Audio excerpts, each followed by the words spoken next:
So I think one thing is firstly being a little bit more patient, uh, because as a maker, you're often taught you want fast feedback loops. You like put some code into your source code repository, it gets shipped into production today, hopefully in like an hour or two, right? You see those results really, really quickly.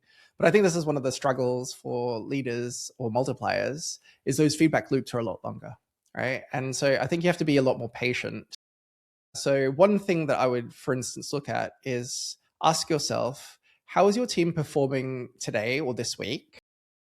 And then the next week, how much more effectively are they performing because of the things that you did, right? If you're acting truly as a multiplier, for example, maybe you've removed a blockage dependency, and so work got shipped quicker as a result.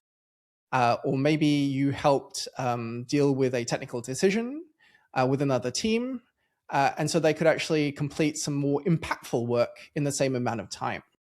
And so that sort of multiplier mentality again comes back down to sort of thinking about, okay, rather than focus on you and your individual output, what are the outcomes that my team or the group that I'm leading, what they're currently achieving, and therefore what are they doing more of and having a greater impact as a result.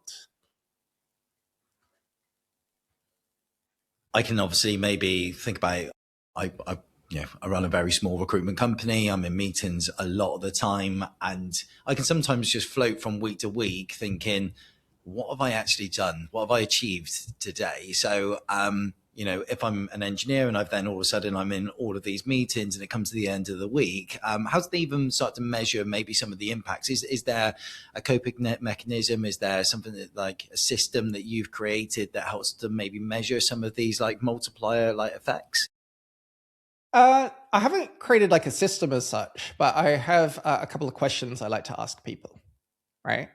And so, as an example, one activity that I sometimes work with early experienced technical leaders and managers is as you go back through your to-do list that you did or your calendar last week, classify those activities into maker, so things that I'm doing for me, and multiplier type activities, things that are helping people in my organization or my team that I'm responsible for. There's probably going to be a third category for formal leaders and managers, which is those meetings that don't really add a lot of value. And so, firstly, I try to minimize and reduce that. So, ask myself, do I really need these meetings, or is there an alternative way to achieve the same outcome with less time? And then looking at the, say, ratio of maker to multiplier work, is that okay? Right. So, for instance, if I am a formal tech lead or manager and like I'm almost 100% producing work for myself, there's probably some things I'm neglecting.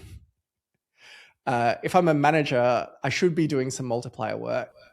And this kind of depends on the expectations. Like you alluded to the engineering manager archetypes article that I talked about. And in some organizations, a manager isn't supposed to be hands-on. That was the like team lead engineering manager archetype.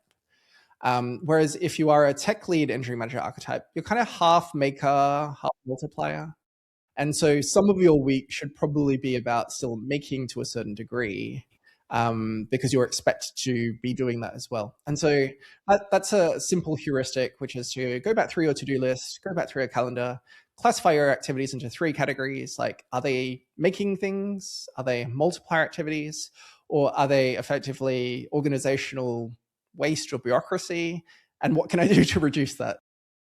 I feel like we shifted the conversation a little bit left because I think that's number 5 on your digital asset that you've created. Is if I'm not incorrect.